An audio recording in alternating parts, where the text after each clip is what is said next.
ভূপেন্দ্ৰ গৃহ সমষ্টিত পথৰ নামত ৰাইজৰ জমৰ যাতনা এই দৃশ্য মেৰকুচি ভিচিডিচিৰ গালপেজাৰ গাঁৱৰ বিগত বৰ্ষৰ পলায়নকাৰী বানৰ ফলত টিহু বৰমা উন্নয়ন খণ্ডৰ অন্তৰ্গত পথটোৰ কেইবাটাও চুবুৰী বিচ্ছিন্ন হৈ পৰাত অঞ্চলটোৰ ৰাইজে যাতায়াতৰ ক্ষেত্ৰত জমৰ যাতনা ভুগি আহিছে।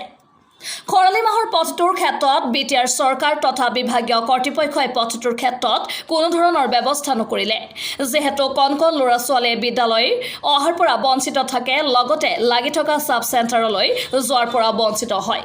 সেয়েহে গাঁৱৰ জনসাধাৰণে নিজৰ গাঁঠিৰ ধন খৰচ কৰি দলং নিৰ্মাণ কৰি যাতায়াতৰ ব্যৱস্থা কৰিছে। লগতে স্থানীয় ৰাইজে বিটিআৰ চৰকাৰৰ বিৰুদ্ধে ক্ষোভ উচ্চাৰিলে। বাক্সাৰ পৰা Robin Rajbongshi report D news express 365। আপুনি এই আমাৰ গেলপেজাৰত যেনেকুৱা আপোনাক আমি নিমন্ত্ৰণ কৰি আনিছিলোঁ, আপুনি আজি সেই বাতৰিবিলাক পৰিৱেশন কৰাৰ কাৰণে আপুনি আহিছে, সেইকাৰণে আপোনাক মই অশেষ ধন্যবাদ জনাইছোঁ আমি গাঁৱৰ তৰফৰ পৰা। হয়, আজি আমাৰ গেলপেজাৰ গাঁৱত আজি যোৱা বছৰৰ পৰাই DC মহোদয় আহিছিলে, কিন্তু চাই গৈছিলে ভৰ বাৰিষা বানপানীত, কিন্তু আমাক কোনো এটা অনুষ্ঠান বা সেই দলঙৰ মেৰামতিৰ নামত আমি একোৱেই নাপালোঁ চৰকাৰৰ তৰফৰ পৰা।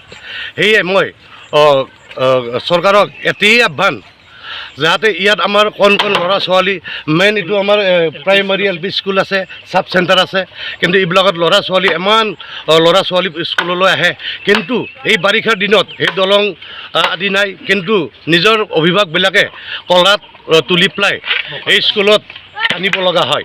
তে কিমান সমস্যাৰ সন্মুখীন হৈ আছোঁ আমি।